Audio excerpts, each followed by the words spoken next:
Here's your drill. So you got yourself the 18-inch gear tie. You're doing that. You're out on the putting green. You're doing some drills. Here's what you're going to do. You're going to make sure that you hit one-handed putts with your trail hand. And we're going to go this way. We're going to feel like we're doing this. We're not going to do this. We're going to push the handle. And so when we push the handle, now all of a sudden, look at the speed of that putt. Not a lot of room in that hole, and it finds it. Okay? So you get the drill on the putting green, and I would not recommend hitting that putt one-handed with on a putt more than 10 feet. I would stay at 10 feet and possibly less, maybe even 3-4 feet. But you're just one hand. Again, I've gone to this lead hand low. If you decide that you're going to go traditional like this, then you're going to feel the exact same thing. It's going to be push out of that trail hand. Again, very good speed, and it finds the hole there. And I'm going to feel my club coming in and missing that heel tee and hitting the tee that the ball is on in the center of the club face. Oh, yeah. I peppered that one. That one there was flush in the center of the club face. Spin rate on that is really good. Get out there. Yeah, that's what I'm talking about. I love golf balls that listen. Now let's look at all of our information here, because this is really exactly what I'm trying to get. Now I have a pitching wedge. I know when I hit my pitching wedge hard that it tends to draw a little bit, but I don't have anything to worry about over on the right-hand side unless I hit it too far. My pitching wedge isn't going to go 140 yards. It's not going to go into that bunker on the right-hand side. And I don't want to be there in the first place. I want to get this thing on the green. I want to be able to be aggressive with this shot. I don't want to be defensive. If I pull a 9-iron out here and I have to take distance off it, now all of a sudden I'm bringing back left into play. And back left into play is where there's a penalty area. And I don't want to do that. So I go with a pitching wedge. Hit this thing a little bit harder, maybe even toe it in a little bit if you want to. I don't, but you can. And now we go. So there you go. This one's even a little bit harder. Now watch what happens to this one. Right at the flag, has a little drawback. Love the shot. Never put myself in any harm's way. I actually hit that farther than my 135. I hit it 138, but it was hit so hard and had so much backspin that it spun back. Had a nice little draw to it. Gibbsy, pull up that trace of that shot. I made a great decision.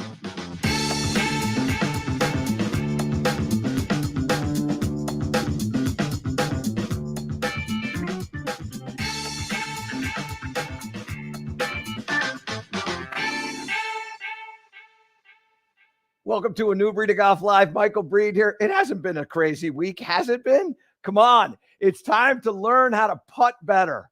I know you got a lot of things on your mind. You're thinking about, well, what's going on with LIV? What's going on with the PGA Tour, DP World Tour? How do these people fit into this? What's Jimmy Dunn doing in the middle of this? Is Jay Monahan? Okay, we're going to take all that stuff, and we're just going to put that to the side of the desk. And what we're going to do is we're going to think about ourselves for a little bit now. We're thinking about the game of golf. And one of the things that I want to share with you is this. The game of golf hasn't changed. It's still the best sport around. It's still the sport that invigorates us, asks us for better, challenges us emotionally, challenges us physically, challenges us mentally, and we love it. The challenge is what is, to me, one of the coolest parts about this. So let's just take all that other stuff, put it aside for a little bit, and let's get into learning how to make some putts, the 4 to 8 foot putt range. This is really the neighborhood where you're going to score better. The players on the PGA Tour are going to score better. The players on the LPGA Tour, anywhere you go, 4 to 8 feet. And Gibbsy, if you can back this out a little bit for me, what we have here, I've got all my little tools out here. I got both my putting bags out here. I've got everything that we're going to need to learn how to putt better, but we're not just going to talk putting. If you have some other questions, we can quickly change some things here, and we can very easily get into some wedges or some full swings, get to some questions that you've got. Before we get to all the other stuff, it's time for the introduction and the big hello from Steve Gibbs and Greg Ducharme. those two guys, they're helping running the thing. And I didn't even know that one. That's a new one.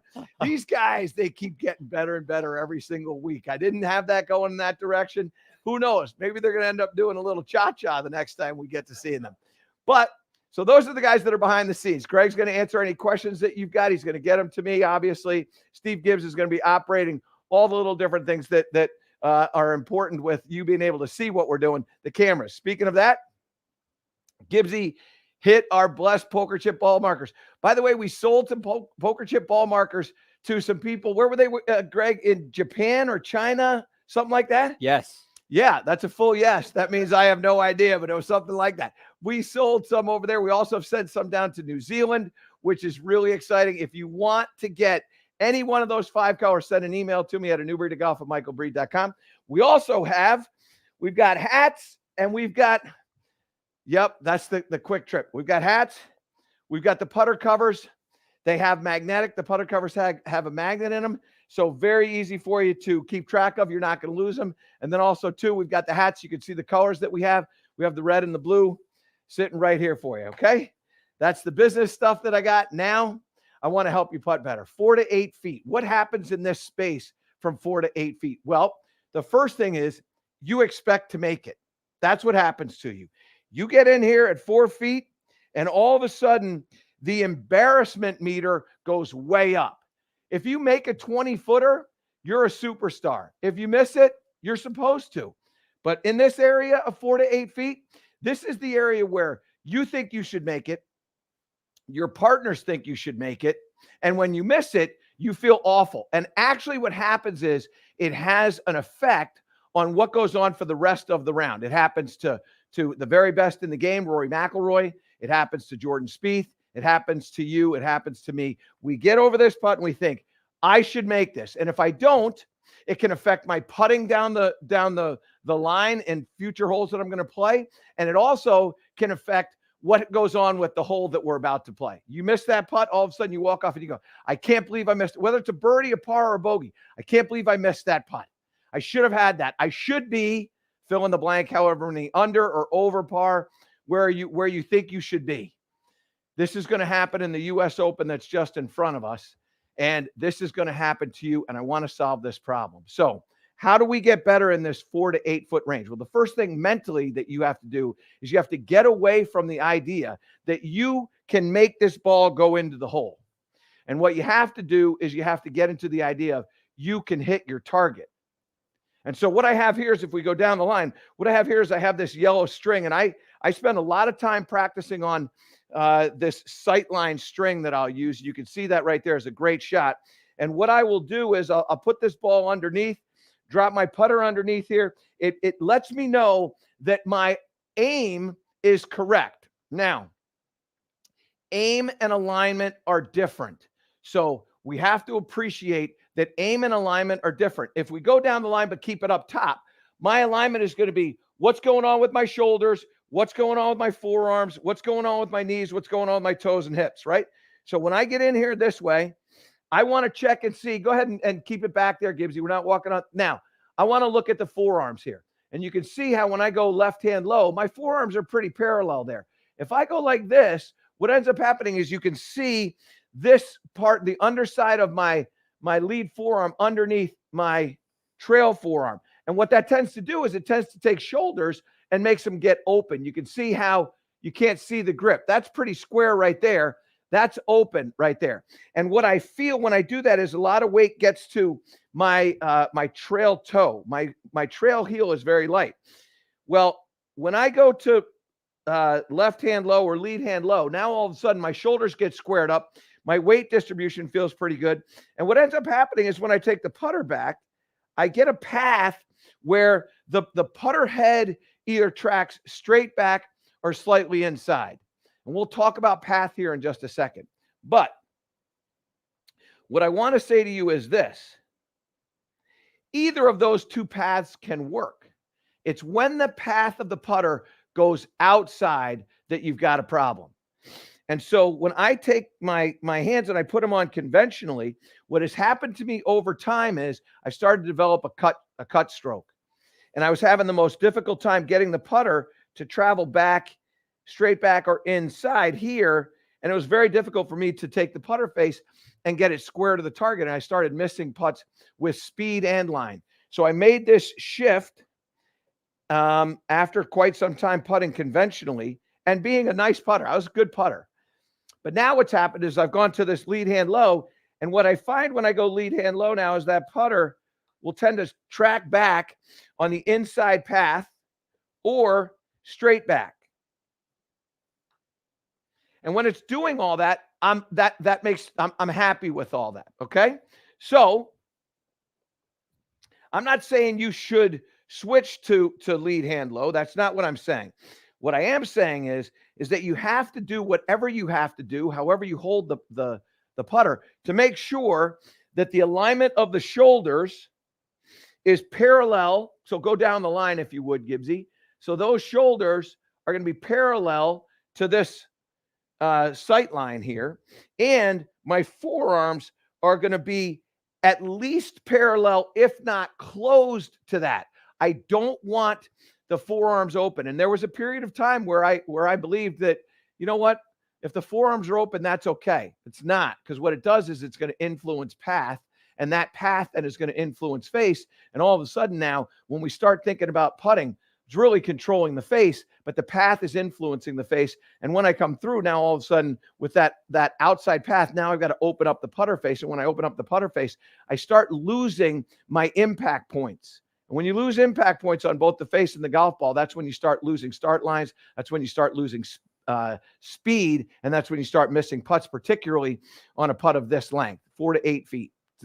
You're not going to see typically a lot of break in 4 to 8 feet. So that means your margin for error is decreased. You got to be even more precise to get that ball to start on the line that you intend to start on. You can be somewhat abstract, and the ball's on the ground. It's going to tend to bounce around a little bit when you're putting longer putts, and you don't have that expectation. So there's sort of a freedom that goes on with letting it go. Now, all of a sudden, your eye starts watching the putter, and the next thing you know, you're a chocolate mess. And so what I want you to do is I want you to make sure that when you're getting set up to hit a putt, that you use the sight line. This sight line is incredibly important because it not only gets your eyes in line, it not only takes care of the aim of the putter face, it also takes care of the alignment of the shoulders and the forearms and the hips and knees. So when we get set in here, what I'm doing is I'm making sure that I've got that putter face exactly where I want it. And now I'm going to watch that putter head and make sure that putter kind of travels under that string. I'm not, and I don't know whether you had a close up there or not, Gibbsy, but I'm not following this putter head. I'm not keeping my eyes on the ball. I'm watching the putter, how it moves underneath that. So that one there was a little bit on the inside path. That was a pretty good stroke there. So I like those. And that's just using my eyes. Now, when I'm away from using the eyes, and now I'm just focusing on the feel, what's going on with my body to get this putter to travel the way I want it to travel. Everybody asks this question: what moves the putter? So there's a lot of different ways to think about all this. I got to move my shoulders. Okay, so great. How do you move your shoulders? Do your shoulders, Gibbsy, go down the line if you would. Do your shoulders go like this, or do they go like this? Do they have a slight rotation to them, or do they seesaw? Well, everybody's different in what they feel. What I can tell you is this: when you're doing this drill and you're looking at the putter, if I take the putter outside, I'm probably seesawing my shoulders a little bit too much. So at that point, if I've got a putter path that's going outside, what I need to feel is that my shoulder, my lead shoulder, is moving a little bit more around. So what I like to do is, you can see where that says Morgan Franklin. I feel this spot right here. And what I'll do is, you get yourself a gear tie, wrap that thing around, and you put it right here, just like that. So it's like you're wearing a wristband up on the top part of the bicep. So the top part of my bicep is right here. The outside part of that is this little spot that's right here, right where my bicep will start on the outside part of the shoulder. And what I'm going to do is I'm going to feel like that is starting the stroke. So I like to have a little forward press. I like to have my shaft leaning forward, which we'll talk about in a little bit. But from there, what I want to do is I want to feel like that thing is moving the putter back. So all I think about is just moving that back like that. Now, it may feel to me like I'm rotating my shoulders, but what you can see is when I do this, my head stays pretty still.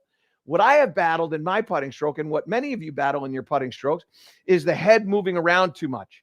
And I used to think it was okay for the head to move a little bit, and I still do. But a little bit and a lot of it, particularly with putting, can vary depending upon the length of the stroke. What I don't want to have happen in the putting stroke is I really don't want that putter in the backstroke for my head to move forward. I don't mind if the head moves back just a little bit as I'm coming into the strike, but I don't want my head to move forward in the backstroke. What that does is that it affects path both horizontally and vertically. So if I go ahead down the line again, if you would, Gibbsy. So if I move my shoulder down, the putter head goes way up into the air. That is not what I want to have happen. So what I want to feel is I want to feel this moving back. And all of a sudden that putter just moves so smoothly. And what you want to feel is that one of the things that you do is you can just take a shaft, put it underneath like this. So you can see my putter head is over here. And now what you want to feel is you want to feel like you're moving your putter head towards that sight line. So I'm doing that, just like that. That's all I'm doing. And you can see when I do that, look at my head relative to the T in transformation. When I go like that, it doesn't even move. Whereas if I seesaw it, now it moves forward. So if I seesaw too much, go ahead down the line. If I take this and I seesaw this, what actually happens is your hand path starts moving out, your head starts dropping down, and the putter starts moving outside and up. So what I want to feel is I want to feel this part of the shoulder taking that putter back or moving the putter down the line. And all of a sudden, that putter moves properly. And what also will happen for you is you make a much better strike. And impact points, I talked about that before, and we'll get into that a little bit, but impact points are extremely important when you're trying to control the speed of the golf ball. And make no mistake, you have this debate with people. What's more important, the line or the speed? Speed, line. It's literally that much. I want speed all the time.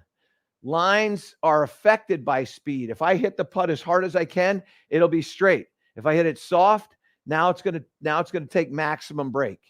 So speed's vital. The other thing that happens is that when you putt with too much speed, you shrink a hole. So if I stand up to hit this putt and I hit this too hard, that will jump the hole. And by the reason why it jumps the hole is gravity has to act on that ball when it comes in. If it's going so fast that gravity doesn't have the chance to act on it, it jumps the hole. If it hits the edge, now it lips out. So if you're getting a lot of lip outs on your putts in a given round, that is basically the air quotes on this one, golf gods telling you you're putting with too much pace. Tone the pace down. And this is one of the things, it's a very easy conversation for me to have with basketball players. So what I find is that basketball players that shoot to get their ball to drop underneath the back of the rim, they're going to putt with more speed. Players that shoot the basketball over the front of the rim, those are people that will putt with a softer speed. And what you want to do is you want to kind of feel like when you're putting, you're going to let this ball drop over the front edge of the hole. That's an image that you have. It doesn't bang into the back. Like that line that people say, just bang it in the back. Don't bang it. Don't do that because you shrink a golf hole. If you go out to a golf course and you see that the holes on the greens are 3-inch holes, you won't play. Well, what happens to you is you control the size of the hole by the speed that you putt at. Let me say that again. You are responsible for the size of the hole with the speed that you putt at. So if I putt with a very soft speed, now what's going to happen is I expand the hole. That ball caught the edge and fell down into the hole. If I'd have hit that harder, that hole would shrink and I'm going to get a lip out. So what I want you to realize is I've got to think about speed. Well, speed is directly related to the impact point. It's related to how fast the putter head's going, but it's related to impact point. And you have to realize that there's an impact point on the golf ball, and there's also an impact point on this face. And I'm not just talking about heel hits and toe hits, but I'm talking about high and low. If I get a low hit, I'm going to steal some speed. If I get a high hit, I can actually increase some speed. And I'm a big fan of high hits. When I look at great putters through time, their wear outs on the putter head are in the high part of the putter face. So what I want you to do is get in here in the proper alignment, get the proper aim, let that shaft have a little lean to it, and then you're going to move it back with the outside part of that shoulder, and all of a sudden we're going to get a very centered strike, okay? Now, the other thing that I want to talk about to you, and like I said, I have every single contraption that you could ever want. You want to talk putting? I hope I'm invited to the conversation because I've done a lot of thinking of this for a long period of time. I got into trying to understand putting, really understand putting back in 1988, believe it or not, when I first started getting into really getting into instruction, 1988. So I've been at it for whatever that is, nearly 35 years. 35 years I've been doing this. I know a little bit about this. I've spent a ton of money researching and studying this, hiring people to run tests for me. I've done all this, wrote a book about putting. So I'm vested in this. Now, here's one of the things that you want to understand. I talked to you before about, go ahead, back out, Gibbsy, if you could go to, yeah. So I talked to you before about the speed of the putter head. Speed of the putter head has little to do with the length of the putting stroke. I can make a putting stroke and I can make it go really long and very slowly, and that won't go into the hole. I can also make a putting stroke that is very short and very quick, and I can rip it past the hole. So what you see there is that the length of the stroke doesn't necessarily predict the length of the putt. I am not a person that believes in, well, you have to make this perfectly length stroke. You don't have to have a perfectly lengthened stroke in order for you to hit the ball the perfect speed. What you have to do is you have to feel that. And the way you feel that is simply by getting in here and imaging. That's just going to drop over the edge. Let it drop over the edge, and all of a sudden I get the perfect speed. And so when you think about what you're doing with your putting, what I want you to do is I want you to not think about the stroke. I want you to think about how hard am I going to hit this ball? What's the speed? And then I want you to just let your body react to it.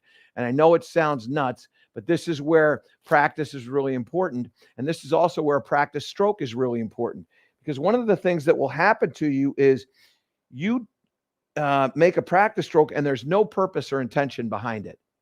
When I make a practice putting stroke, and I make two of them, the first one I make is solely based on if I'm working on anything particular in my putting stroke. So maybe I'm thinking about the outside part of my lead shoulder and moving the putter back that way. So I'll think about that with that practice putting stroke. Then over here, I'm going to do the exact same thing, but I'm going to think about the speed of that. So I'm looking at the hole. I'm looking at my entry point. I tend to look at where I want this ball to go in the hole. So I might look to the front edge of that cup, right in the center of it. And that's where my image is going to be. And then I'm going to get in here and I'm going to have that image. And now I'm going to start that with the outside part. I'm going to hit that putt, and boom, that's going that's going to track into the hole just like that.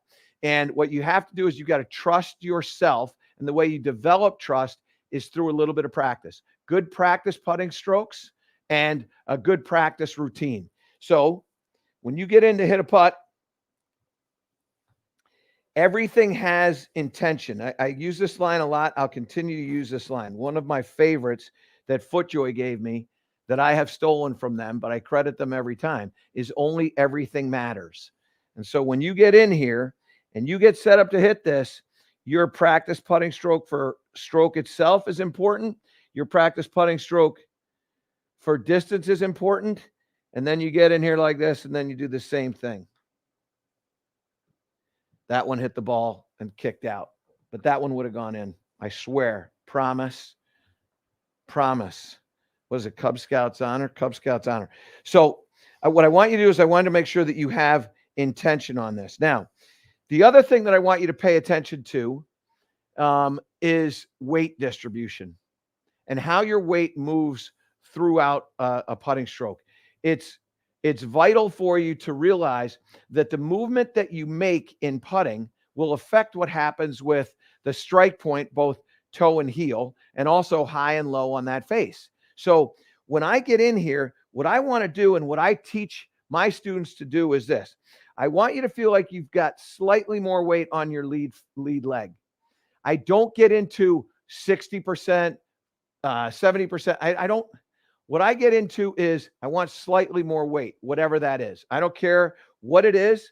I want slightly more weight. So I get slightly more weight on that lead leg, and then I want to keep that there. And with the way I do this is I think about the bend that's in this knee here, and I don't want it to move. So I get set up. I've got my knee flex right there, and then all I'm going to do is I make my stroke, and I keep that knee flex.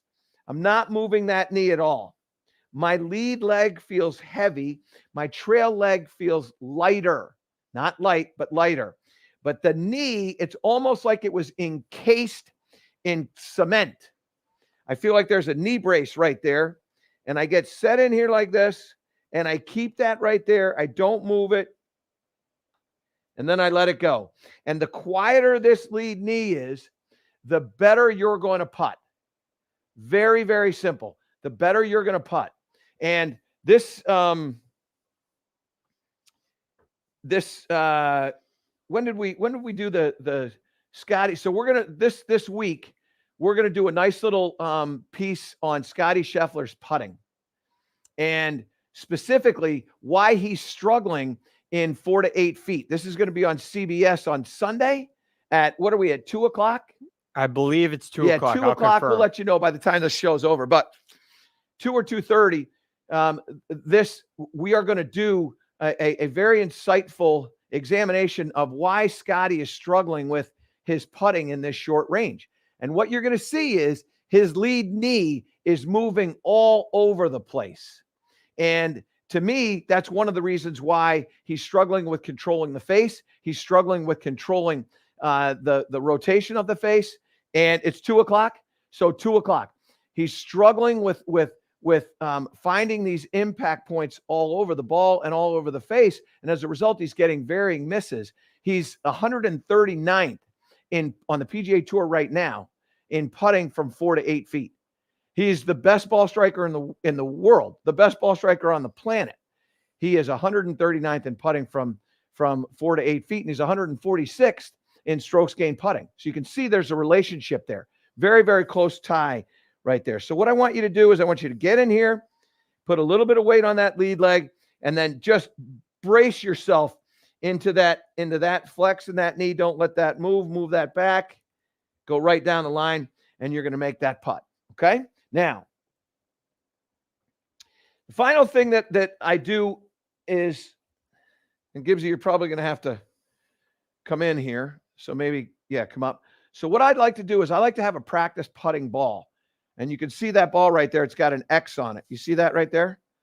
So what I like to do is I like to take this X and I like to put it down so it goes along the line that I intend. And it gives me an idea of where the putter face is. And what I'm going to know is where the putter face was when I made this strike. Was it square That one there, not great. That one there had a little wobble to it. So the putter face was slightly closed there. Interestingly, what I have found in all the research that I've done is you are better off having a closed face than an open face. In other words, if on a 10-foot putt, 8-foot putt, if my putter face is 1 degree open, that putt will miss. If I am 1 degree closed, that putt can go in the hole. And we've done tests. When I first found out about it, I'm like, we got to run the test again. Then we got to run the test again. And we keep running it and running it and running it. And all of a sudden we realize, you know what? Better off with a closed face than an open face, as long as it's not more than a degree. Okay. So we put this thing underneath again, go like that, come in here, lean into that lead leg, move this back with that part of the shoulder and go. It was a great line on that one. You saw that one. Gibbsy, you got that shot, right? So that was excellent. So as you start to do these little drills, what you're going to find is that your strike is going to be better. Your roll is going to be better. When your roll is better, your speed control is better. And all of a sudden, you're going to start making a lot more putts. You really will. Now, what I've done here with this mat, and this is a Let's Do This mat that I made with my friends at Big Moss. I have clips on this. So this is going to be a 5-foot, 6-foot, 7-foot, and 8-foot putt. So the putts that I've been hitting have been from 5 to 8 feet. And all of a sudden, when I get to where I move up to 4 feet, this literally feels like this is a gimme. I come in here every day. Greg will attest to this. I come in here every day. The first thing I do when I'm in the studio is I make 4 8-foot putts in a row. Now, I know it's a straight putt. I get it. But 4 8-foot putts in a row. That's what I do. And then when I made 4 in a row, then I can start my day. Before I turn the lights out, I go up to doing whatever I'm doing, 4 8-foot putts in a row every single day. And I work on just exactly what I'm sharing with you.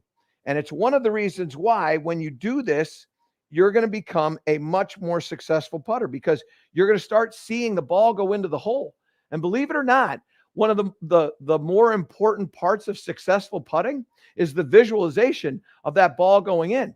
I stand there and I make putts and I go, man, these 8-footers are easy. Imagine how I feel on a 3 or 4-footer. Like, this is a gimme. It literally is a gimme. It's a waste of time. And that's my mind. Not true, but in my mind, it's a waste of time for me to hit this because I know I'm going to make it. Just give me the putt. Now, I don't do that. I like to putt. But the point is that I'm so calm over that putt, I don't think I'm going to miss it. I can't conceive of how I would miss it. In here, taking my practice strokes, I do what I want to do. Send that down the line. Good speed. Might not have been the best strike.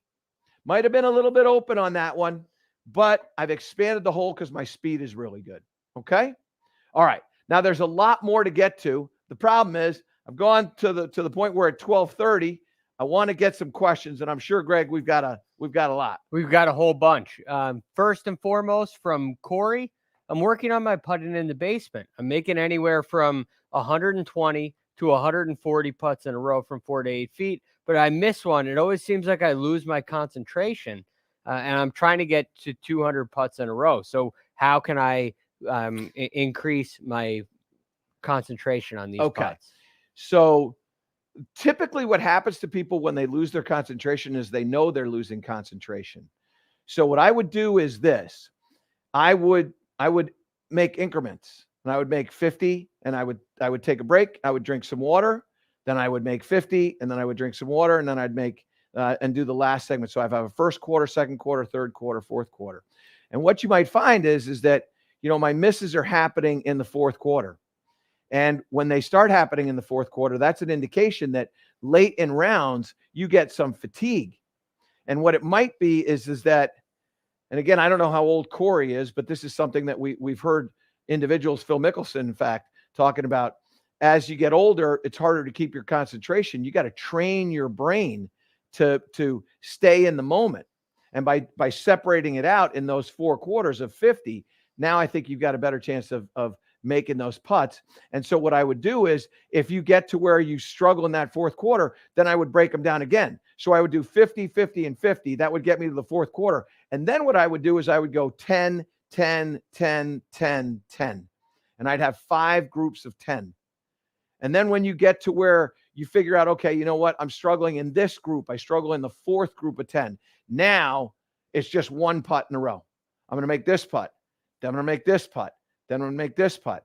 And chances are that you might have lost your concentration beforehand, but now all of a sudden you're really bearing down, which is exactly what you're going to do when you need to make a putt. When you need to make a putt, many times it happens when you have the greatest opportunity for fatigue. The need to make a putt isn't going to happen on the 3rd hole unless you're playing a match play. It's not going to happen on the 3rd hole. It will happen on the 16th hole.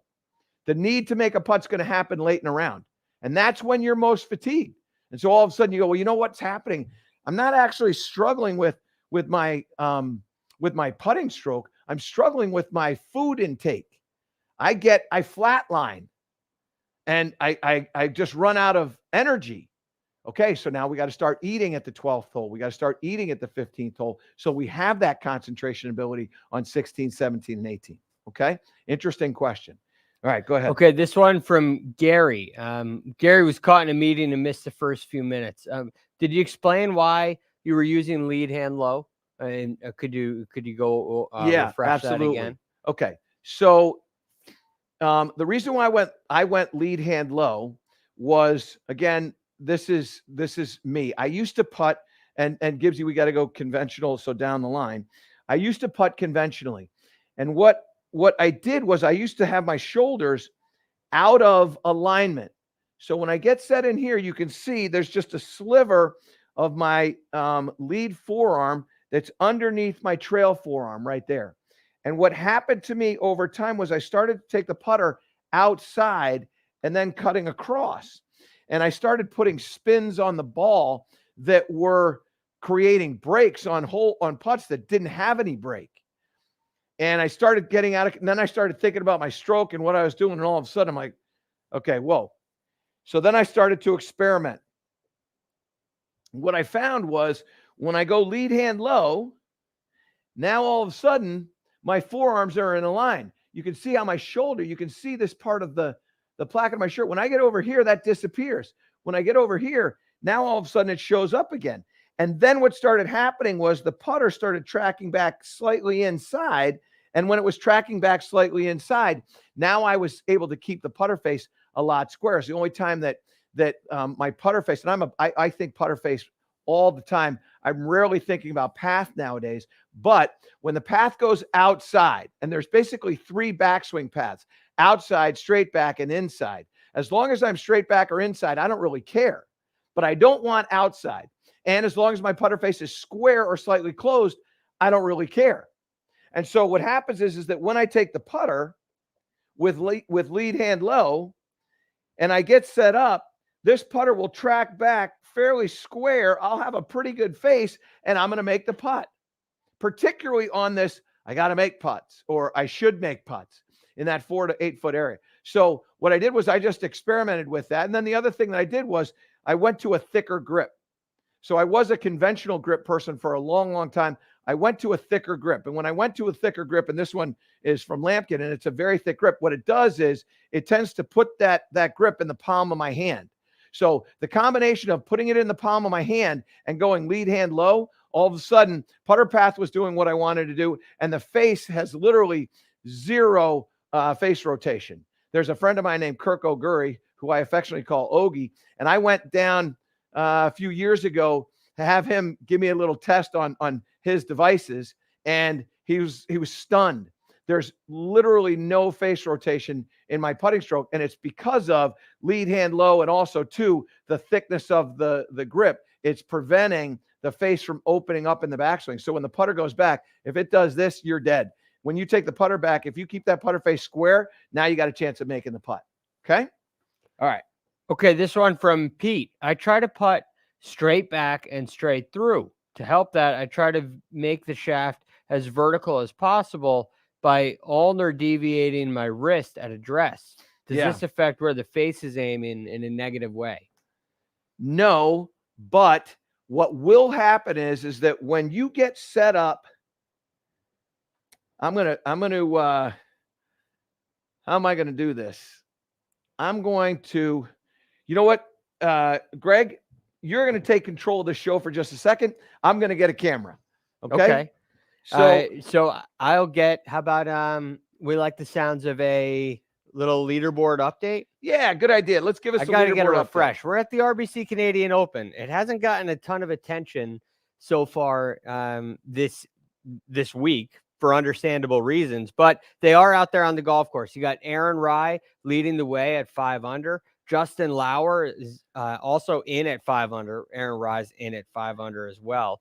And Corey Connors had a good Canadian Open last year, really for the first time in his career. He's 5 under through 16.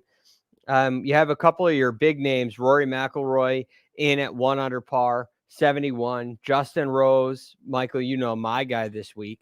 He's at 3 under. Listen, don't take total credit because I went with that guy too. Okay. And I want a little credit for that. He's only 2 back. So we were right. Matt Fitzpatrick is 4 under through 17. Eric Cole, 3 under through 3. And then a couple guys like Shane Lowry, Brendan Todd, they haven't gone off yet. So I think it's a really good start to this tournament. Even though we haven't really had a whole lot of discussion. Okay, well, let me just tell you handled that beautifully. Now, Gibbsy, can you pull up the hub for me? Okay, good. So now what I'm going to do is I'm going to put this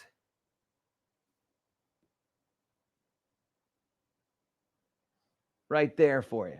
Okay, so now what I'm going to do is I'm going to hit a putt here. And I'm going to take this putter and I'm going to put the shaft so that it's straight up into the air like that. And then I'm going to hit this. Now, I'm going to show you what happens with a putter with the shaft straight up into the air. Now, forgive me for that camera not being exactly parallel to the ground, although it feels like it's close. I want you to watch what happens to the lines of this, to the lines of the golf ball here. So let's go to, so here's impact. Now watch the ball. It jumps up into the air. And what happened to that golf ball? Well, now this line right here has twisted back. Now let's go to impact, or there. So that's about, so I have it at about 1 degree. I have a 1 degree upward tilt on this one. When this goes through up to there, it twists back, believe it or not, 16 degrees. There's a 16-degree twist in that golf ball, which means this ball has jumped up into the air, because if the ball is along the ground, it can't twist backwards. So it's up in the air, twisting backwards. And now what's going to happen is this is going to land on the ground right there. And then it's going to start to hop and get into a forward roll, but it doesn't get into true roll. True roll is when the outside of the golf ball is covering the same amount of distance on the ground. It's about 5 inches. Okay. Now let me show you what that's going to look like. So one of the reasons why we would be struggling with that is what we're getting is with that shaft straight up and down, we're hitting this ball with a lot of loft, and that loft is chucking that ball up into the air. Now, give me that, if you would, Gibbsy, give me the hub again. There you go. So now I'm going to set that. That's not very good. That's close. Not perfect, but good enough. So here we go. Now I'm going to record this. Okay. Now what I'm going to do here is I'm going to lean the putter shaft forward. So here's the shaft leaning forward. You can see that. And now when I come through here, now I hit that ball. Now, watch what happens to the ball itself. So I'm going to draw a line over this. Now I got that leaning down about 2 degrees this time. Putter goes back. Now it comes into the strike of the golf ball. So that's going to be right. That's perfect. Incredible. That never happens. And then watch what happens there. So right now I have taken that with that strike. That is twisted down 4 degrees. So back here. So let's go back to strike. So that's where the strike is. And now I get into here. That's actually right there. So that is, I would say that is probably 3/4 of an inch past the strike point. That ball is already turning down. Now, why is that important? Because there's friction that's taking place that's acting on the golf ball as it's going along the ground. And if I have the ball spinning towards me or away from the hole, friction goes up. And if the ball is spinning in the direction it's going, friction goes down on the front edge of the golf ball. And all of a sudden, you have predictable speed. The other thing that you're going to notice is that though this may have hopped or didn't hop, I can't really see that. What I know is that this golf ball is continuing to roll and it's covering the space. So I'll show you what I mean. When this goes in, and this line right up here touches the ground, so it's right about perpendicular right there. Now, the outside part of the golf ball, when I go into where that touches right there, that's probably just more than an inch. It's probably like 1.25 inches of distance. So remember before I said it's about 5 inches that it goes around?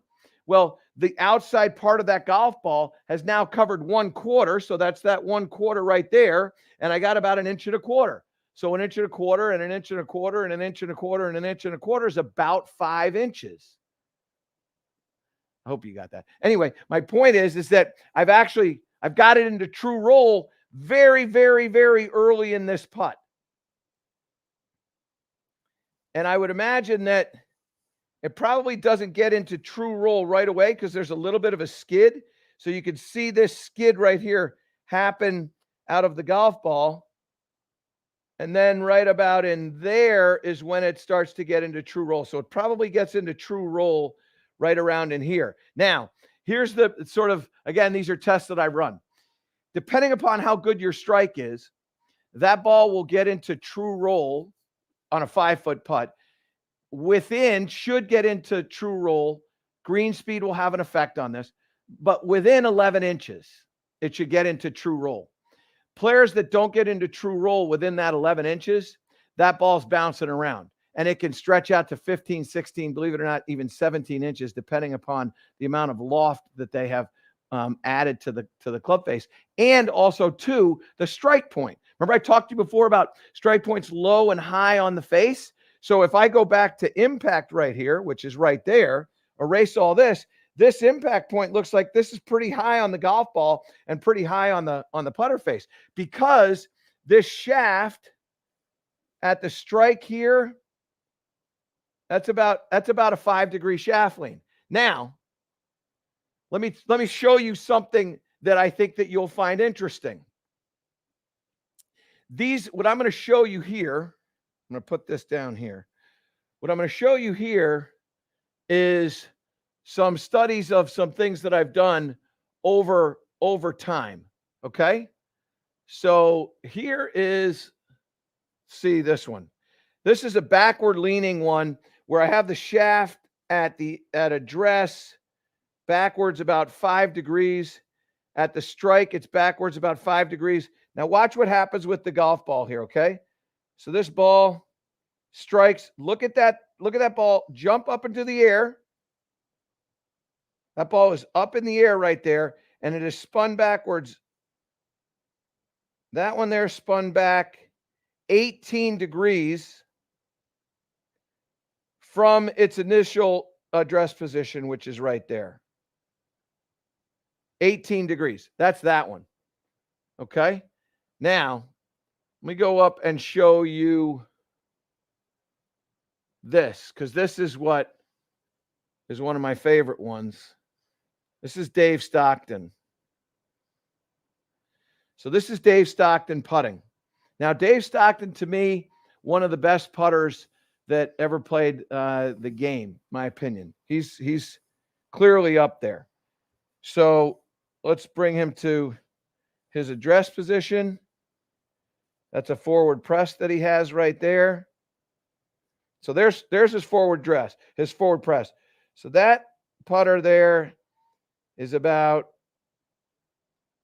about a 6-degree forward lean. Now he makes his stroke. He lags the putter head as he comes into the strike. And his strike now is 8, maybe 9 degrees of shaft lean. 9 degrees of shaft lean that he has there. Well, if he has 9 degrees of shaft lean and he has, let's just say he has 5 degrees of loft, which he doesn't. My guess is it's 3, but let's say it's 5.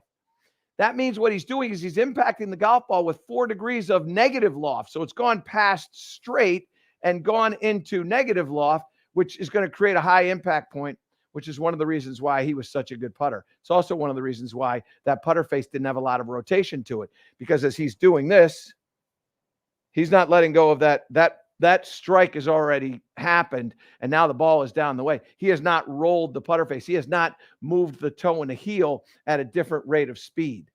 So as a result, what do you get? You get fairly consistent and predictable speed control, which is what he gets. Bobby Locke is also another individual that was very good at controlling speed as well. So again, a sort of an informative spot, but something that will help you, and that is this. When you get into the strike or you get into address, go down the line here if you would, Gibbsy. I don't mind you having the handle high. Steve Stricker has done that as well. What I don't want is I don't want that handle, now go face on here, Gibbsy. I don't want that handle to be straight up and down. I want to have some forward lean in that.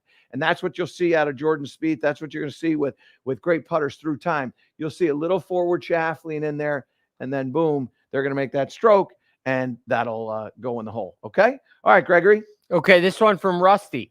Do you recommend practicing with one hand, even if you putt left hand low? If you do, should you use the right hand or the left hand? Or both, right? So, yeah, I love practicing with either hand individually. You've seen Tiger Woods get set up, and he uses trail hand only. And as he starts to use trail hand only, what he does is he forces the body to work a little bit better. So I can still take this putter back with that lead shoulder. But what I'll get with this is it actually, believe it or not, the practicing with just the trail hand is going to make your grip a lot better. It really affects how you put your hand on the putter, because when I put my hand on one hand only, I have that go right through the lifeline. Nobody is going to grip it like this, set up here with their one hand only, and then try to hit this. The putter wobbles all over the place. You'll instinctively put it more in the palm of your hand. And when you have it in the palm of your hand, now all of a sudden that putter is going to have some real flow to it, and you'll feel like you've got control over it. When you go to where you're in the lead hand, now what ends up happening is this will become more comfortable for you to lean the shaft forward. You won't tend to put it this way. You'll tend to put it this way. But what will also happen is you'll tend to feel your shoulders move a little bit more, and it will help you with your tempo. Tempo is a big deal when it comes to putting. And then after you've done both, now then that's when you're going to feel like, okay, back to the other thing that Breed was saying, forward shaft lean, feel that lead part working, go down the line, and then we're going to get a putt made. Okay? So I would do both. No question about it. All right? Okay, from Michael. When you're practicing putting in a living room or on a green, should you putt to an item the size of a golf hole or a smaller item, like perhaps a dime? I think that everybody is different here. So What I will tell you is that if you want to putt to a dime, that's fine. If you want to putt to a golf ball, you want to putt to a glass, as long as you're practicing putting, I'm fine with it. What I wouldn't do if I was putting on a carpet, I would not get into the speed thing. It's the only time that I wouldn't work on speed. You'll tend to work on what you're doing with your putting stroke. And if I'm in that situation, then what I'll do is, if I'm indoors, I'll take one of these things, a square. I'll put the square down like this.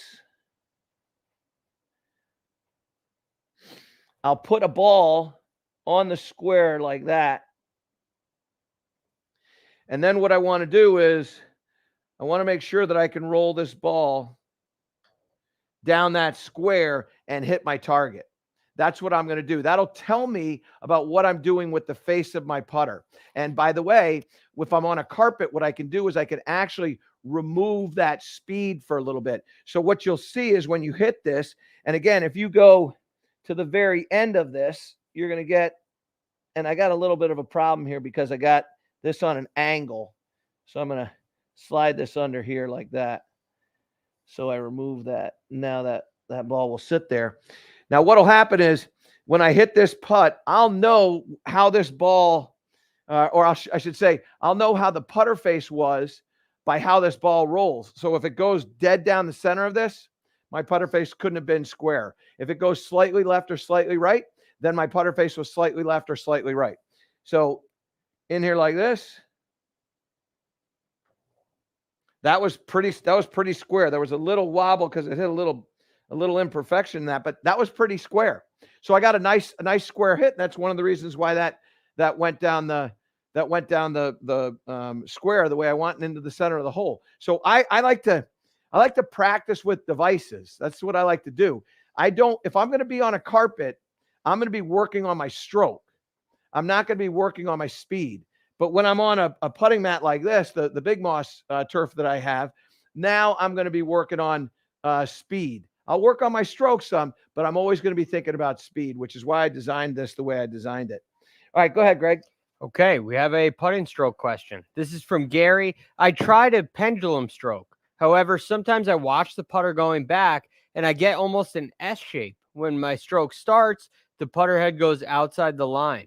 What am I doing wrong? Well, I would tell you there's a couple things that I would suggest. One, I would suggest going lead hand low. Don't know whether you are or aren't, but that would be the one thing that I would suggest. And the other thing I would suggest was I would suggest getting the shaft to lean forward. When you lean the shaft forward like this, the tendency will be to bring it inside. So if I go really too far with this and I lean this shaft way up here like this, that putter will tend to track back inside. I'm still going to be able to putt. Okay. Now, the reason why it's going to track back is when you get into pendulum, you're going to have your hands in the middle of your body and then you're going to seesaw. I don't want that seesaw. I want the outside part of that shoulder to make that putter go back. And when that twists this way, the putter is going to go straight back or slightly to the inside. Just make sure you don't let that face open up. But what I would tell you is think about going lead hand low. Think about getting those hands forward. Think about getting this thing to move that putter back. And I think you're going to solve your problem. Okay. Don't seesaw the shoulders. It's not a pendulum. It feels like a pendulum. It's not a pendulum. Okay. All right. Okay. This one is from Steve. When I forward press, I feel like the putter face opens up. Yeah. Should I continue to forward press or am I doing something wrong? Well, I wouldn't say you're doing something wrong. I would say you're not doing the forward press in the way that you need to. So Gibbsy, what I would do is I would take, give me a 5 and bring it right in down on the putter. I'm going to have to move this camera so that you can see this. Okay. Now zoom on in there because what we want to see is we want to see the putter head. Yeah. Perfect. So now what I'm going to do is go ahead and take that. That's good enough right there. Good. Now I'm going to take this out. Now here's the putter. If I forward press like that, I got a problem. What you want to do is you want to forward press so that you're rolling the putter head. Roll the putter head when you forward press. And when you roll the putter head, now go down the line if you would, Gibbsy. So now when I roll the putter head, what you can see is that line isn't shifting. When I forward press that way, that line shifts. When I forward press, now it just with a roll, now all of a sudden the line doesn't shift. So what you have to do is you got to forward press into a roll of the putter head, because what we're doing is we're rolling it down that way and then we're hitting it. Okay. Really interesting question. That one there. I like that one. All right, go ahead. Okay, this one from James. My son, is getting into the game of golf. Should I teach him how to play left-hand low or start standard? The interesting thing about this is this. You're not going to gain like yards by starting him one way or the other. What I would suggest is let him just do whatever he gravitates to. If it's traditional trail hand low versus lead hand low, it's fine. What will happen is when he gets a little bit older, if he has sort of some things going on, then you can experiment with that. But I would not try to force feed somebody a certain something, because this one is I don't think there's better than another. I think if left hand low was the best for everybody, everybody would do it. You don't see that. You see a mixture of all of that. You see great putters who putt with the trail hand low, and you see great putters who putt with the lead hand low. You see Justin Rose, who's having a nice week this week. Justin Rose is a trail hand low, and then he went to a claw for a little bit, and now he's back to conventional. So I don't know that this is not like a golf swing necessarily. Putting strokes, by how you hold it, it's not going to be something that you need to worry about. So I would just let him see what he gravitates to, and then make sure that he holds, more importantly, make sure that he holds that putter in the palm of the hand, not in the fingers of the hand.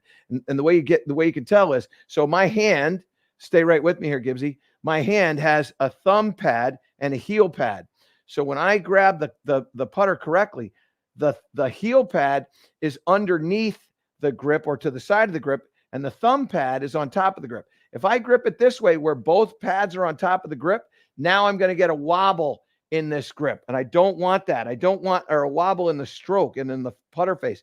So what I want, and what I would say is, whether you're lead hand low or your trail hand low, what I want you to do is, I want to make sure that it's in the palm of the hand. So you get in here like that, then you do that, then you do that, and then you do that. That's what you're going to do. Go ahead. Okay. From VK, another left-hand low question. Is there a certain style of grip that works better with left-hand low? A grip with a little taper or a grip without some taper? So, no, what I would say to you is that what I like with my putter grips is I like thicker grips. I have come to the conclusion that if I was going to, like, if you had a 15-year-old or 16-year-old, 17-year-old, and you sent them to me, I would look at their grip and I would say, okay, you need a thicker grip. I'm going to default to the thicker grip. If there's a problem, I default to the thicker grip. And the reason why is that it helps to minimize the amount of face rotation. If I have somebody that has a lot of face rotation and they want a lot of face rotation, then I'm going to have a thinner grip. But I don't know anybody that really is trying to create a lot of face rotation in their putting stroke. I think there are a lot of people that are trying to eliminate face rotation in the putting stroke. And that's why I like these thicker grips, because I think what it does is it quiets the hands down and almost allows, without even thinking about it, the grip to be in the palm of the hands, which is also going to take some face rotation out of there. Okay. All right. Okay. From PB, do you have any good drills for working on consistent pace with putting at different lengths? I struggle with pace. Yeah. So, I'll show you a drill that I like. So I'm going to take this string down. I'll move this thing back just a little bit here. Okay. So let me break this up. Now, here's what I'll do. I'll set a ball over here like this. And I start this drill out. It's about 2.5 feet. And what I want to do when I hit this is I just want to, it's what I call a nudge drill.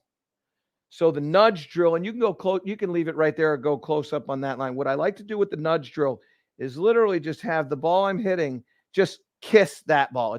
It's moving it an inch or two. Okay. So I'll come back here and I'll do the same thing. I just want to nudge this ball. Okay. And then I start stretching it out. And I'll get to about 3 inches. Now, what it does is it narrows my point of focus. So now I'm trying to hit a ball. I'm not trying to hit it in the hole. I'm trying to hit a ball. And that ball is really small. So as long as I can nudge that ball a little bit, not a lot. I don't want to bash it. I just want to nudge it. So again, I get in here like this, make sure that I've got my lines correct, and then it's just a nudge. So I just work on nudging that ball. And when I start nudging that ball, now when I get to where I'm looking at the hole, I'm almost just feeling, okay, I'm just going to let this just drop over that edge. And it's not so important right now that you're working on the make as much as the speed. So it's almost beneficial for you to not make it. Now I got to make this one. So now nudge that ball. That one probably goes into the hole. So when you're working on that speed drill, you just want to nudge that ball. And as you start nudging that ball, you're narrowing your focus, but you're also forcing yourself to think about the pace, which is that just drop it over the hole pace that we talked about earlier. Okay. All right. That's the drill. That's my go-to drill when I'm working on the speed. Okay, this one from Mike. Do you have a tip on getting the ball placement consistent? Sometimes I feel like every putt is in a different spot, and I struggle to get it in a good spot. So yeah, I do have a trick actually. This is one of my favorites. So Gibbsy, if you can go down the line, what I like to do is this. Let me take this pressure mat out of the way here for a second. So what I like to do is I start out with a golf ball in my hand, and I feel like my nose is over the ball in a face-on position. So right here, I feel like my nose is directly over that ball. So there. And what I'll do is I'll just drop it from my eyes right here. Okay, so that is inside of the golf ball, but right over the golf ball. So now what I'll do is I'll measure this. So this is 1, 2, about 3 putter heads of this style to the center of the golf ball. So what I'll do is I'll make a practice putting stroke to where I feel like then I'm there. And then I get in here like this, and I'm going to go 1, 2, 3. I'm not quite, so I got to get in there. Now I'm good. Now I go. So now I've got my setup position, the distance that I want. Now, what I want to find out is when I drop this from my eyes, where does it hit? And what I want is I want the ball to either hit the heel of my putter or somewhere towards the golf ball, including the golf ball. What I don't want is I don't want my golf ball that I drop from my eyes to land on the top side of that ball. So I get in here, I get my 3, 1, 2, 3. Now I get here like this and I drop. So that landed right there. That's well inside that. Okay. So now, and this is because I've done this a lot, I'm actually 2.5 putter heads. When I have the right distance to the ball, I'm 2.5 putter heads. So now I'll go to 2.5. So 1, 2, 3. So now I'm at 2.5 putter heads. So right here is 2.5 putter heads. When I drop this, it's going to just nudge the bottom part of that golf ball, which is right where the heel of my putter head is. So if I drop this now, this is going to hit right on the heel of the putter. So I'm 2.5 putter heads. That's where I know that I'm safe. So I go, okay, what does 2.5 putter heads look like? That looks like that, which is where I putt from, and then I start making putts. So that's how I measure it out on a level surface. I don't get into, like when you're talking about putting on a carpet, this is a great time to figure out the measurement of the distance. I want the nose to be over that golf ball in a face-on view, and then down the line, I want my eyes to be over the heel of the putter. Now, here's the fun part. Remember I spoke to you at the beginning of this about having just a little bit of lean into that lead leg right there, just a little bit of lean into that lead leg. Well, now all of a sudden, when I lean into that lead leg, if for some reason there's a day where it's really, really windy and I got to lean a lot into that lead leg, that ball's going to look like it's more forward in my feet. But because I'm leaning so much more forward, now I've got my nose right over that thing. I got my 2.5, and now I'm stable right here. And now I'm going to strike the ball the exact same way. I'm going to get the same roll. I'm going to get the same launch. I'm going to get the same everything because that ball's in the same spot. And if it's not a windy day and I'm just barely into that lead side, now that ball position will be back a little bit farther. But your ball is always going to be where your weight goes. So if you kind of lean into that lead leg a lot, ball position will be a little bit more forward. If you don't lean in so much, it'll be back a little bit. Okay? All right. Okay. This one from Rick. When you putt left-hand low, does that make it harder or restrict the release of the putter? This is such a this is one of those. Who's this from again? Rick. So, Rick, here's what I would say. If you have to release the putter head, then if I need to do this with the putter head, then I've done this with the putter head in the backswing. Because the only reason why you would need to release the putter head is because you opened it in the backswing. So what I like is I don't want to open it in the backswing. And therefore, if I don't open it in the backswing, I don't need to release it in the through swing. I just need to hit it. So what I would tell you is if you're thinking about releasing, you got to shut that face a little bit more in the backswing. Okay? Pretty quick one there. Okay, this one from William. When you line up a putt with significant break, what technique do you use to choose your line? So I was hoping we would get to this question. I was hoping we'd get to it a little bit earlier because we don't have a lot of time left in this. But here's what I would tell you. So this is probably going to be our last question. People visualize things differently. So let's go down the line. Okay. So this is how people will visualize stuff. Let's just say that I'm seeing a left edge putt. So in the down the line view, what I have here is I've set this string to left edge. Okay. I set up left edge here. I see a straight line to the left edge. That is one way people will visualize. You see a straight line to the break. That straight line to left edge. So I get up here. I now visualize the straight line. I don't see a spot. What I see is I see a straight line. So I get set under the straight line. I hit this putt. It goes, then I pulled it. So I see this there, and now I'm going to move that down the line. Hey, I got a little break on that one. That was pretty fun. Yeah, I'm getting a little break right in the middle of this. So this is actually working out quite nicely. Okay? But my point is that what you visualize, everybody's different. So they might visualize this. What also might happen is this. You might see left edge, and you might actually visualize, like see it in your mind's eye, a ball that is 6 inches behind the hole out on that right edge. Now I get set into this right edge, and now all I'm focusing on is that ball up there, and it goes towards that edge. And so what I have learned through time is people visualize things totally differently. You can see a line along the ground. That's what Tiger would see. That's what Raymond Floyd would see. That's what many individuals that visualize, like Bubba Watson, I've never talked to him about it, but I would imagine that he sees that. Very spatial thinkers will see lines. And you can see what they see by how they move their eyes. Okay. So if I have somebody, if you come to me for a lesson and I don't know whether you're a spot putter, seeing a spot somewhere, or a line putter, seeing the line along the ground. If I don't know anything about that, but I just look at your eyes, line putters will do this.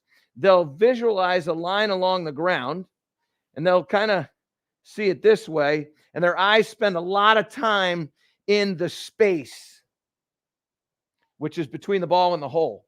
They spend a lot of time in the space. Players that are spot putters spend no time in the space. They go from the ball to the spot, from the ball to the spot. And so what I do is I watch eyes. And if you go like this, and then like that, and like this, and like that, and like this, and like that, I know you're a spot putter. or I know you're spot putting. I don't know whether that's the best way for you to putt, but I do know that you spot putt when you're doing that. When I get to where I'm working with somebody that's line putting, they're going to see a line with their eyes, and they're going to be just tracing stuff. Like they see that yellow string, they're going to see that trace, and then they're going to pull that putter back, and they're going to hit it right out to that right side, just like that. So what you need to appreciate is everybody's different. What you need to appreciate individually is, what's the best way I putt? Do I putt better when I see a line or not? Now, I'll tell you an interesting story. At least I find this interesting. Very, very talented player, tour professional, comes to me and says, Michael, I'm just not seeing my line anymore. I don't know what's going on. Something's happened, but I'm not seeing my line. And he comes in. You don't have to go off of this shot, because this is a perfect shot right here, Gibbsy. And he's doing this. And I go, I'll make a name up. Fred, do you realize the reason why you're not seeing a line is you're not looking for a line? You're spot putting with your eyes. You want a line putt, you want to see a line, but you're not looking into the space. You got to see this, you got to look in the space if you're going to see the line. So then what we did was we just put a ruler down. I said, I just want you to track the ruler. Then we took a flag stick, tracked the flag stick. And then all of a sudden I said, okay, now I want you to see a line. And so we went back behind the ball, looks at, okay, I want to go right edge. Okay, what do you see? I see a line. What kind of a line do you see? Do you see a straight line? Do you see a curving line? Does the ball go into the hole in your mind's eye? Is it going in it at 530? Or is it just a straight line to that edge? Do you see the ball disappear? So I don't see the ball disappear. I just see the line. Okay, so it's a straight line. Let's make it a garden hose. Let's make it a green garden hose. So he puts a green garden hose down in his mind. The thing comes right up to the ball. He just hits the ball down the garden hose, and he goes in. And ends up figuring out in his mind that what he's going to do is he's going to create a green garden hose that he's going to putt with. And that way, if he sees a lot of break, he could take the garden hose and he could make the garden hose have movement to it. And if he wants to see straight, he can have a garden hose that's just straight. Pretty cool usage of the mind. But the point is this: you have to figure out whether you putt better seeing a line or what we call spot putting. So line putting or spot putting. And that's something that you can do with your professional. That's something that you can practice with at home, something you can do to when you're on the golf course, and then just do it. Okay, the front nine, I'm going to spot putt. The back nine, I'm going to line putt, and figure out how I do it. And do it over a period of time. Because one day you're going to have success with one, and one day you're going to have success with another one, and you got to give it some time to figure it out. So don't rush it. Be patient. Okay. All right. Now, a couple quick things. One, if you're interested in getting our blessed poker chip ball markers, send those emails to me at anewbreedofgolf@michaelbreed.com. Let me know the color that you might want. Navy, the lavender is the one that I gravitated to. I think it's awesome. But we've got red, we've got black, we've got green. There they are right there. And we've got that American flag on the back side. That's obviously I'm American and proud of it. So that's what we have. Also with our logo, a New Breed of Golf logo on it. Then also too, we've got the hats and we've got the putter covers. If you're interested in a mallet putter cover, we've got that too. If you want a blade putter cover, just let me know. And they come in all various colors. The hats are over there that you can see in the low part of the screen. So send those emails to me at anewbreedofgolf@michaelbreed.com. Let me know if you have an interest and how many, what colors, whatever. And I'll have the elf, Greg Ducharme, get right to it. Also, too, make sure you join us at CBS, on CBS this week at 2:00. A really insightful putting conversation and insight into Scotty Scheffler's putting stroke. And I'm telling you, when you see this, you are not going to believe what you see from Scotty. And one of the reasons why I think he's missing putts. I'm telling you, it's going to be eye-opening. And certainly it's going to be something that we'll pay attention to as this U.S. Open approaches. That's at 2:00 in the afternoon, leading into the Canadian Open on CBS. So make sure you join us there. Greg will be with me with that as well. And finally, speaking of Greg and obviously Steve Gibbs, I want to say special thanks to those guys. Not an easy job that they have while they're putting this show together. So, yeah, there you go. We're back to where we were. Are we going to pound it? I don't know. Well, you know what we got to do is we got to practice. That's what we got to do. We got to practice, and you got to practice. Make sure you stick to that practice. I hope you got something out of this putting. If there's a subject that you want me to talk about, send an email to me. Maybe it's green reading that you struggle with and you want to understand how to do that a little bit better. Or maybe you want to know how to flight the ball or curve the ball or be better with your driver or get the toe hits out of your game. Whatever it is, send an email to me and say, hey, Michael, can you talk about this on one of your shows? We'll certainly look at that. By the way, the other thing that we're going to do, we're going to start looking at golf swings, putting them on our different platforms. So if you're interested in having me look at maybe your putting stroke or your short game or your full swing, send a video to me at anewbreedofgolf@michaelbreed.com. Get those things across to me. What we're trying to do here is we're trying to help everybody get better. So finally, here's my plea. Please tell people about what we're doing. Please let people know what we're doing. We're trying to grow this, the viewership. We're trying to expand that. And we're also trying to get our viewership up here on YouTube to 100,000. I know it's a big ask, but you are the ones that are going to be able to allow us to do that. So follow us on here, subscribe to the channel, and make sure you tell individuals about what we're trying to do here. We're trying to help you play better golf, and we're doing this every single week, Thursday at noon. In the meantime, we will see you tomorrow at 8 a.m. on SiriusXM on A New Breed of Golf. For all of us here, I'm Michael Breed. Thanks so much for watching. We'll see you Friday.